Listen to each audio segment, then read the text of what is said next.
안녕하세요. 뉴스반장입니다. 이종섭 전 국방부 장관이 기어코 오늘 해외로 도주한다는 소식을 듣고 깜짝 놀랐습니다.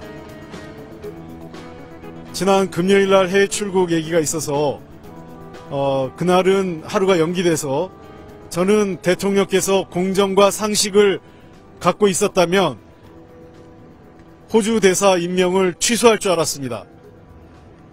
그러나 우리의 예상과는 다르게 윤석열 대통령은 해병대 장병 사망 사건의 주요 피의자 신분인 이종섭 전 장관을 호주 대사로 임명해서 해외로 도피시키는 것을 오늘 강행하겠다는 것입니다. 이것은 명백하게 수사 방해이고 주요 피의자를 국가기관이 공권력을 동원해서 해외로 도피시킨 사건입니다. 윤석열 대통령의 이러한 행태는 명백한 직권남용입니다. 자신들의 범죄 사실, 직권남용과 외압 시비, 외압에 대한 논란을 차단하고 수사를 고의적으로 지연, 방해시키게 한 것입니다. 이것은 잘못됐습니다. 다시 한번 촉구합니다. 윤석열 정부와 여당은 이종섭 전 장관의 호주 대사 임명을 즉각 취소하고 오늘 해외 출국을 해서는 안 됩니다. 공수처가 이종섭 전 장관을 불러서 4시간 조사한 것은 해외 도피를 방조하기 위한 절차적 과정에 불과했습니다. 국민들은 결코 용서하지 않을 것입니다. 국방의 의무를 수행하기 위해서 20대 청년이 군에 입대했다가 자신의 목숨을 희생한 사건이었습니다. 그런데 희생 장병에 대한 어느 누구도 책임지지 않습니다. 책임져야 될 주요 당사자들은 호주 대사로 임명돼서 해외로 도피하고 관련자들 몇 분은 여당의 공천을 받아서 이번 4월 총선에 출마하려고 합니다. 있을 수 없는 일입니다. 다시 한번 분명히 말씀드립니다. 윤석열 대통령과 여당은 공천받은 자들의 공천을 취소하고 이종섭 전 장관의 호주 대사 임명을 처리하십시오. 만약 오늘 호주 대사 임명으로 인한 해외 출국을 간행한다면 윤석열 정부에 대한 전면적인 투쟁을 실시할 것입니다. 그리고 이 과정에 사실상 관여했던 외교부 장관과 외교부 관계자 그리고 법무부의 해외 출국 금지를 담당하고 있는 법무부 장관과 법무부 관계자들에 대해서는 직권남용과 수사 방해 혐의로 전원 고발 조치하겠습니다. 그리고 필요하다면 해당 장관들에 대해서는 국회를 즉시 열어서 탄핵까지 검토하겠습니다. 윤석열 대통령의 이종섭 장관 해외 출국을 중단시키고 호주 대사 임명 반드시 처리할 것을 거듭 촉구합니다. 해병대 차상병 순직 사건 수사 외압 의혹의 핵심 인물로 공수처의 수사를 받고 있는 이종섭 전 국방부 장관. 출국 금지 상태에서 호주 대사로 임명돼 큰 논란이 일었는데요. 법무부는 결국 출국 금지 조치를 풀었고 이 전 장관은 대통령 신임장 수여 등 공식 절차도 생략한 채 10일 저녁 호주로 출국했습니다. 말 그대로 야반 도주를 감행한 건데요. 민주당 의원들이 대거 인천공항에 나와 입국 게이트를 나눠서 지켰지만 언제 입국 심사장에 들어간 건지 이 전 장관은 출국 수속을 받고 황급히 비행기에 탑승했습니다. 이 어이없는 상황을 유일하게 MBC가 단독 취재했는데요. MBC는 이날 뉴스데스크에서 이 전 장관이 마지막으로 항공기에 탑승하는 출국길 장면을 단독으로 보도했습니다. 이종섭 전 장관이 항공기 탑승구로 가는 길에 아주 잠깐 마주쳐서 긴 대화를 할 수 없었다며 당시 상황을 설명했는데요.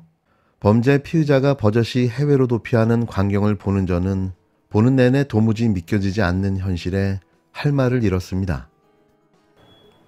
어떻게 취재진 다 있는데 오신 거예요? 왜 이렇게까지 해야 지금 조사받고 있는 중에 나가시는 거잖아요. 그거 다 이야기 나누고 다 공수처에. 거예요? 어떻게 취재진 다 있는데 오신 거예요? 왜 이렇게까지 해야 돼? 지금 조사받고 있는 중에 나가시는 거잖아요. 그거 다 양해적으로 다 하는 거지. 공수처에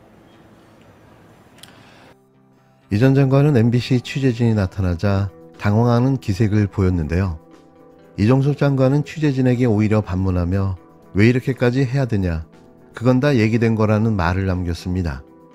마스크를 쓰고 있어서 정확하게 들리지는 않았지만 탑승구에서 기다렸던 취재진에게 왜 이렇게까지 하는지를 되묻는 것으로 들렸는데요. 여러 언론사 취재진들은 이날 오후 내내 이 전 장관을 공항 출국장에서 기다렸지만 이 전 장관은 나타나지 않았습니다. 보통 출발 시간 한두 시간 전쯤 탑승구가 있는 보안구역에 들어가는데 이 전 장관은 훨씬 앞서 취재진이 도착하기 전 이미 보안구역에 들어가 있었던 것으로 보여지는데요. 최근 자신을 둘러싼 논란인 호주 대사로 부임에 대한 입장을 밝힐 것으로 예상됐지만 마지막까지 공개 입장 표명을 피한 거죠.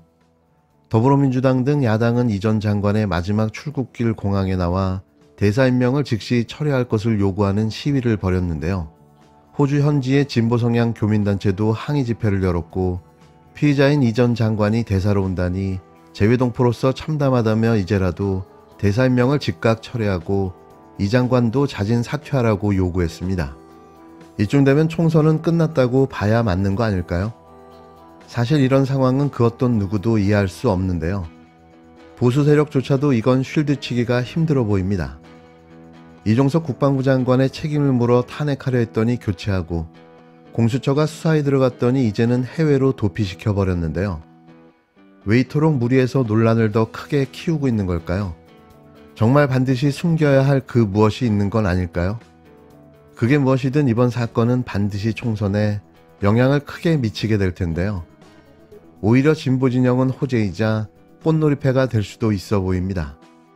재판은 사실 이미 증거가 다 드러났기 때문에 증인신문을 하긴 해야 되지만 대통령이 전화한 것까지 나왔지 않습니까? MBC 보도에. 그래서 저희는 좀 전략회의를 해서 증인신문을 줄이면서 빨리 좀 재판을 마무리 지어야 되는 거 아니냐, 그런 지금 생각을 하고 있고, 그래도 지금 이제 공구정무실장이랄지 비서실장을 불러놨으니까 필요한 이제 팩트에 대해서는 꼼꼼히 묻고 대신 앞으로 재판에 대해서 좀 전략적으로 잘 판단해서 조기에 판결이 성립돼서 이런 식으로 가다가는 올해 안에 지금 1심 판결이 어렵지 않냐라는 그런 우려가 있거든요. 그래서 좀 빨리 진행을 해서 하고, 그리고 무엇보다도 이제 외압이 있었냐 없었냐, 그게 대통령이었냐 아니냐의 문제는 이미 클리어된 문제고, 왜 그랬느냐에 대한 좀 추적, 이게 필요하지 않느냐. 오늘 계속 말씀드리지만 이렇게 무리스럽게 하면서까지 도주를 시킬 때는 뭔가 이유가 있을 거예요. 그냥 그 단순한 경로, 대통령의 이것 때문에 빚어진 일이 아닐 것 같아요.